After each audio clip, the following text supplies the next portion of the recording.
নমস্কার, সঞ্চিতার রান্নাঘরে সকলকে স্বাগত। আজকে দেখাবো রুই মাছের মাথা দিয়ে কচুর শাক। তবে আসুন দেখে নিই।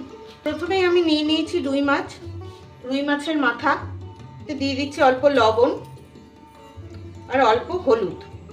এবার এই মাছের মাথাটাকে আমি নুন হলুদ দিয়ে ভালো করে মেখে রেখে দেবো। এবার একটা মশলা করে নেব, সেই জন্য নিয়ে নিলাম মিক্সির বাটি।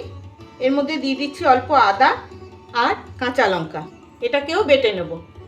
এবার বসিয়ে দিচ্ছি একটা কড়াইয়ে দিয়ে দিচ্ছি পরিমাণ মতন সর্ষের তেল। তেল খুব ভালো মতন গরম হয়ে গেছে। আমি অল্প একটু লবণ ছিটিয়ে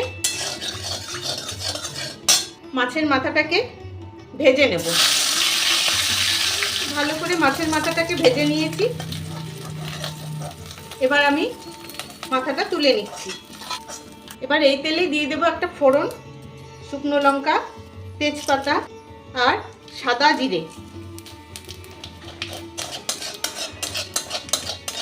ফোড়ন খুব সুন্দর ভাজা হয়ে গেছে। এবার দিয়ে দেব আদা কাঁচা লঙ্কা বাটাটা।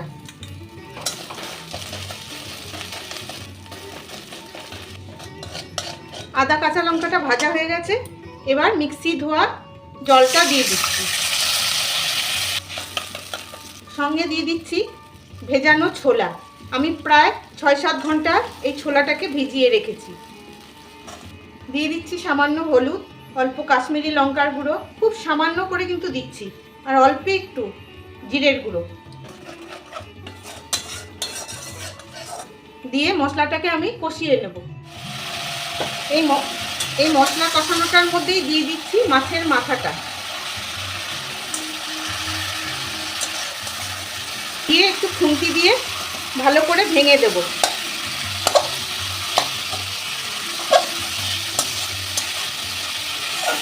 দিয়ে আরেকটু কষিয়ে নিচ্ছি। খুব ভালো করে কষানো হয়ে গেছে।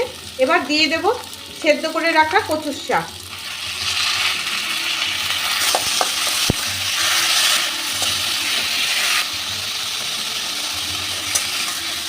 এবার বেশ ভালো করে মিশিয়ে নেব। দিয়ে দেবো স্বাদ মতো লবণ আর দেবো অল্প চিনি। এবার খুব ভালো করে মিশিয়ে নেব। খুব ভালো করে ভাজা ভাজা হয়ে গেছে। এবার দিয়ে দিচ্ছি সামান্য একটু গরম মশলা। সব মশলাই দিলাম, খুবই কিন্তু সামান্য।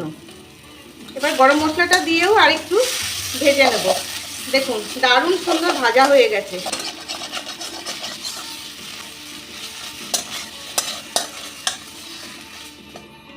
তৈরি হয়ে গেল রুই মাছের মাথা দিয়ে কচুর শাক। কেমন লাগলো আপনাদের জানাবেন কিন্তু। ভালো লাগলে ইউটিউব থেকে দেখলে একটা সাবস্ক্রাইব আর ফেসবুক থেকে দেখলে একটা ফলো করে দেওয়ার অনুরোধ রইল। তবে আজকের মতন আসি। ভালো থাকবেন সবাই।